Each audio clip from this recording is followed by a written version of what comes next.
30% आबादी आमेर की है।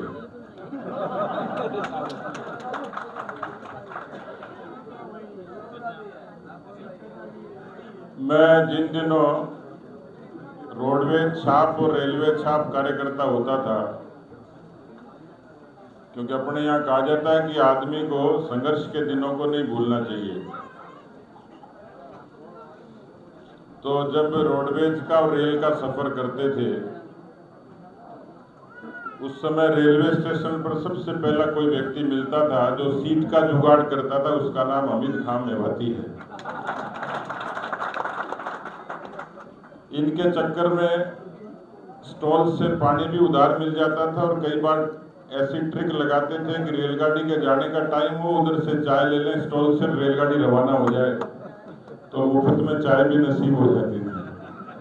और इन सब के पीछे जो कलाकारी थी वो भाई हामिद भाई की, तो इसलिए हामिद भाई के लिए जोरदार तालियों से उनका स्वागत है। आज हमारे बीच में राजस्थान के बहुत ही वरिष्ठ नेता प्रतिपक्ष आदरणीय राजेंद्र राठौड़ साहब विराजमान हैं, आदरणीय नारायण पंचारिया जी हमारे बीच में विराजमान है। लेकिन उससे पहले मैं आप सबसे गुजारिश करूंगा कि जिस शख्स के लिए आपको जोरदार तालियां बजानी चाहिए वो हमारे अल्पसंख्यक मोर्चा के राष्ट्रीय अध्यक्ष जनाब जमाल सिद्दीकी साहब हैं, उनके लिए जोरदार तालियां बजाइए। जोरदार जमाल भाई के लिए। मंच पर उपस्थित भाई एच खान साहब, हमारे जो अब बुजुर्ग कहूंगा तो नाराज हो जाएंगे क्योंकि अभी इनकी फिल्म का नाम है अभी तो मैं जवान हूं। ऐसे हमारे फिरोज भाई, मेहरुनिसा जी, असलम जी, जोसेफ जी, हमारे जो अभी मौका तो कम मिला लेकिन डायरी पूरी भर के लाए थे, सादिक भाई शेरो शायरी की मौका कम मिला, अगली बार फिर कभी सुनाएंगे। सादिक भाई के लिए जोरदार तालियां बजाइएगा। बहन रेशमा जी और रामीन पठान जी, ऐसा मुबारक मौका है जिसमें एक कार्यकर्ता और अपने सफर की शुरुआत एक सामान्य संगठन से, सामान्य परिवार से शुरुआत करता है और अपने परिश्रम के बूते पर अपनी जगह हासिल करता है। भारतीय जनता पार्टी विचारों का भी और व्यक्तियों का भी समुद्र है। उस समुद्र में भारतीय जनता पार्टी ने अनेक मोर्चे भी बनाए, युवाओं के बीच में, महिलाओं के बीच में, अनुसूचित जाति, जनजाति, अन्य पिछड़ा वर्ग, किसान, इन तमाम के बीच में ऐसी जरूरत क्यों पड़ी कि हमने अल्पसंख्यक मोर्चा बनाया। इस भेद की भी जरूरत नहीं थी, लेकिन भारतीय जनता पार्टी के संगठन की जो पहचान है, मुझे पता नहीं कि ये जाति, बिरादरी, पंथ, मजहब किसने बनाया, लेकिन मुझे बहुत अच्छे तरीके से याद है जो जनसंघ की और भारतीय जनता पार्टी के विचारों को दुनिया में बहुत स्पष्टता से लोगों के बीच में रखता है। अटल बिहारी वाजपेयी जी विदेश मंत्री बने और सबसे पहले पाकिस्तान गए, तो जितने अखबार नवीस थे उन्होंने कहा कि वाजपेयी साहब आप तो जनसंघ के लोग हो, बड़े कट्टरपंथी लोग हो, आपने इस विदेश यात्रा के लिए पहला जो पड़ाव है वो पाकिस्तान क्यों चुना। उन्होंने उस समय दिलीप कुमार की एक फिल्म के गाने की लाइन उद्धृत की, उन्होंने कहा कि आदमी हूं, आदमी से प्यार करता हूं। भारतीय जनता पार्टी की इस उदात्त भावना को वाजपेयी साहब ने किस तरीके से जमीन पर उतारा, धरातल पर उतारा, वो एक बड़ा नायाब उदाहरण है। लोग बीजेपी के, जनसंघ के विचार पर उंगली उठाते थे, चर्चा करते थे, नकारात्मक बात करते थे, लेकिन आप देखिए इस देश के मादरे वतन में पैदा हुए सच्चे सपूत, सच्चे मुसलमान को दुनिया की सबसे बड़ी जमहूरियत का सबसे प्रमुख व्यक्ति एपीजे अब्दुल कलाम साहब के रूप में आप लोगों के बीच में राष्ट्रपति के रूप में नवाजा।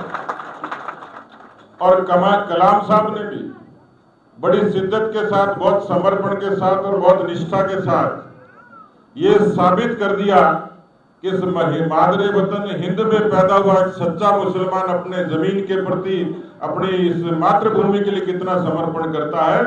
कि उन्होंने परमाणु का परीक्षण करवा के हिंदुस्तान को परमाणु शक्ति संपन्न बनाया।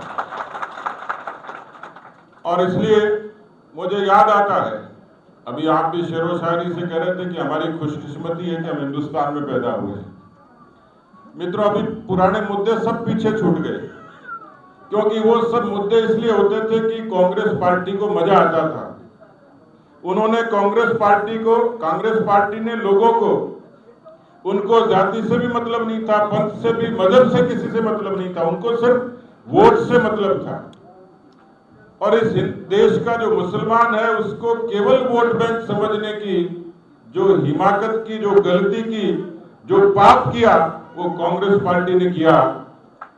और इसलिए लोग कहते थे कि 70 वर्षों में हमारे मोहल्ले देखो, 70 वर्षों में हमारे लोगों की देखो तालीम नहीं, रोजी नहीं। इसका जिम्मेवार कौन था? और बीजेपी के मन में, मोदी जी के मन में परहेज होता या वाजपेयी जी के मन में परहेज होता तो क्या कलाम साहब राष्ट्रपति बनते? बिल्कुल नहीं। उनके मन में यदि परहेज होता तो जो 70 सालों की समस्या थी, एक गरीब मुसलमान बैंक के खाते को तरसता था, आज मेरा दावा है हिंदुस्तान में 47 करोड़ जनधन के खाते खुले, उसमें तीसरा हिस्सा मुसलमान बहनों और भाइयों का है। आज कोई कह सकता है कि उज्ज्वला का गैस सिलेंडर बना वो हिंदू को मिला, मुसलमान को नहीं मिला, सबको एक दृष्टि के साथ मिला। यदि देश में 3 करोड़ मकान मिले, किसी को छत मिली, आशियाना मिला है, तो उसका बराबर का हिस्सा और हकदार है तो मुसलमान को भी मिला है। ये बनी बनाई बात नहीं, ये केवल वोट बैंक को प्रलोभन करने वाली, इन्फ्लुएंस करने वाली बात नहीं है, हकीकत है, धरातल की बात है। और कितनी खूबसूरती से हिंदुस्तान के तमाम मसलों का समाधान किया। जो डराते थे कि राम मंदिर बन जाएगा तो देश में क्या होगा, 370 खत्म हो जाएगी तो देश में क्या होगा। मेरे बहुत मित्र अमरनाथ यात्रा पे गए। आज जिस तरीके से कश्मीर में अमन और शांति है, कश्मीर के मुसलमान को जिस तरीके से आज रोजी और रोटी मिलती है पर्यटन के कारण, उस मुस्लिम भाई के घर का चूल्हा जलाने की मदद किसी ने की तो नरेंद्र मोदी जी ने की, प्रधानमंत्री के रूप में उनकी मदद की। अब जिक्र हो रहा था, कौन सोचता था कि मदरसों का आधुनिकीकरण हो, कौन सोचता था?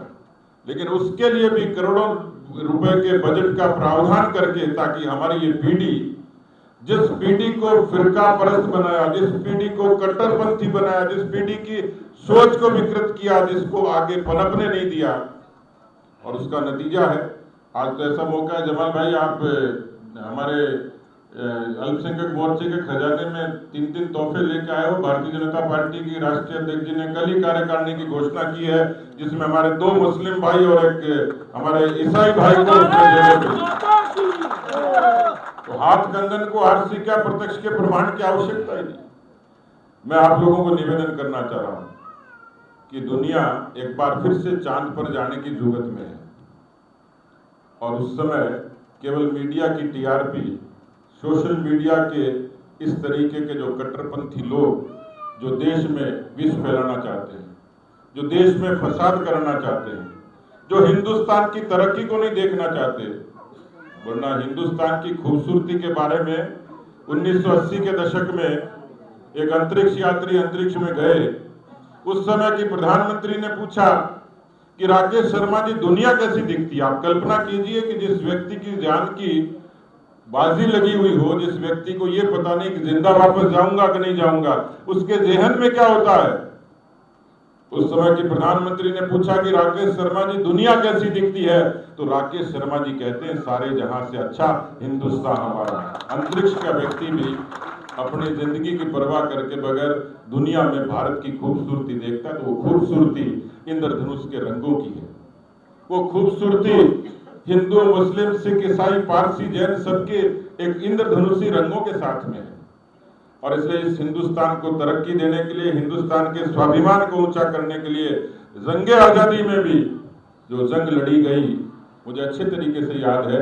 लोग अब्दुल हमीद और अशफाकुल्ला खां को याद करते हैं। अशफाकुल्ला खां जी से देखिए, फांसी जिस व्यक्ति को मिलनी हो और उससे कोई पूछे तेरी रजा क्या है, तो उन्होंने किस खूबसूरती से कहा कि मेरा धर्म मेरा धर्म पुनर्जन्म को तो नहीं मानता, उसकी इजाजत नहीं देता, लेकिन यदि ये इजाजत होती तो मेरी इच्छा थी कि मैं एक बार फिर से हिंदुस्तान में पैदा हूं और आजादी के लिए संघर्ष करूं। क्रिकेट का जब खेल होता है उसको नकारात्मक रूप से भी लेते लोग, लेकिन उस हिंदुस्तान और पाकिस्तान के बीच में आपका दिल कब खुश होता है जब कोई मोहम्मद शफी पाकिस्तान के किसी जफर की गिलियां उड़ा देता तो हमारा मन बलियों उछलता। यही देशभक्ति है, इसी की जरूरत है। आज इंसान का इंसान से हाथ पकड़कर खड़ा होने की जरूरत है। भारतीय जनता पार्टी ने बहुत इज्जत और ईमान के साथ सबका साथ, सबका विकास, सबका विश्वास और सबका प्रयास, इस उदात्त भावना के साथ इस देश में बदलाव की शुरुआत की है। मुझे लगता है यही समय है, सही समय है जब इस मादरे वतन में पैदा हुआ, जो हिंदुस्तान का जाया है, जो हिंदुस्तान की खाता है, जो हिंदुस्तान की गाता है, सही समय है कि सब लोग मिलकर मोदी जी के नेतृत्व में, भारतीय जनता पार्टी के नेतृत्व में सब लोग मिलकर, क्योंकि यदि जिंदगी पर संकट आएगा तो सबके ही आएगा, रोजी पर संकट आएगा तो सबके ही आएगा, किसी की खूबसूरती पर संकट आएगा तो सबके ही आएगा, किसी की समृद्धि और वैभव पर संकट आएगा तो सबका ही आएगा। मुझे लगता है दुनिया को तकलीफ इस बात की है कि मोदी जी के प्रयासों से हिंदुस्तान जो कभी 11वें नंबर पर होता था, आज दुनिया की 5वीं बड़ी अर्थव्यवस्था है, और वो भी किसको पछाड़कर बना? जिन अंग्रेजों के हम गुलाम थे, उन अंग्रेजों को पछाड़कर मोदी जी के नेतृत्व में हिंदुस्तान 5वीं बड़ी अर्थव्यवस्था बनी है। और हिंदुस्तान के 36 कौम के, मोदी जी कहते हैं, इन 36 कौम के हुनरमंद हाथों के, मजदूरों के, किसानों के हुनर वाले हाथों से हिंदुस्तान की वो फिजा होगी, हिंदुस्तान दुनिया की तीसरी बड़ी अर्थव्यवस्था बनेगी, हिंदुस्तान तरक्की करेगा।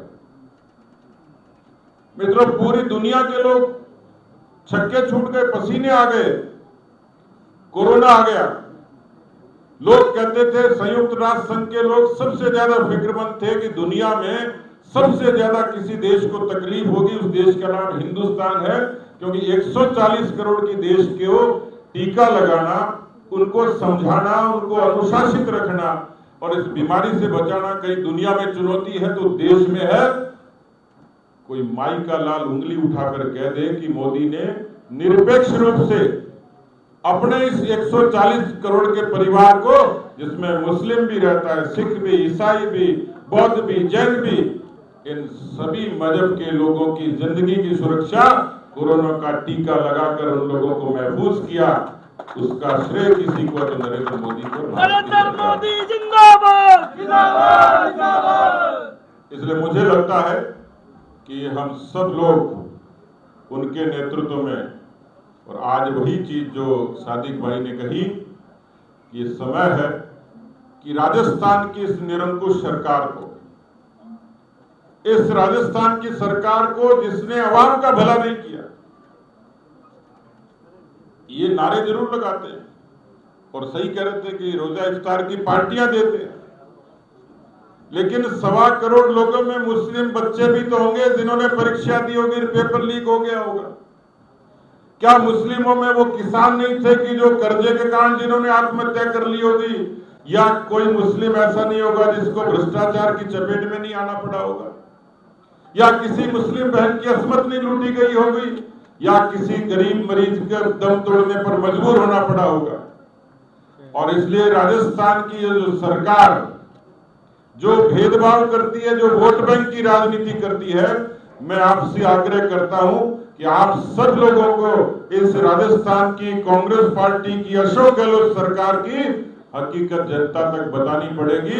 और मोदी जी की सरकार की भूमिका को लेकर उन्होंने जो लोक कल्याण का काम किया, नहीं तो कहा ये मयस्सर था 80 करोड़ लोगों को राशन देना। मुझे पता है, मैं जाता हूं, मोहल्लों में राशन बंट रहा है, फोटो अशोक गहलोत की लगी हुई है, तो किसी को भी गलतफहमी हो सकती है। लेकिन इतनी उदारता दिखाने का काम, आप साक्षी हो इस बात के लिए। आप बताइए कहीं हिंदू मुस्लिम हुआ क्या? 80 करोड़ लोगों को निःशुल्क अनाज दिया, उसमें बहुत सारे ऐसे मुस्लिम बहन और भाई थे कि जिनको कोरोना के समय उस संबल की जरूरत थी, वो देने का काम मोदी जी ने किया। इसलिए मैं आपसे गुजारिश करता हूं, इन दो पक्षों पर सोचें। दोहरी भूमिका है, लेकिन एक अच्छा संगठन भाई सादिक खान ने विरासत में भाई हामिद खान को दिया है। उससे पहले जितने हमारे सरपरस्त रहे हैं, जिन्होंने बहुत अच्छे से, भले अमीन भाई हो, चाहे कमांडो जी हो, चाहे फिरोज भाई हो, सब लोगों ने इन्होंने बहुत धरातल पर बहुत मजबूती के साथ पूरे प्रदेश में घूम के और इस संगठन को खड़ा किया है। जमाल भाई का हमें आशीर्वाद और मार्गदर्शन मिलेगा।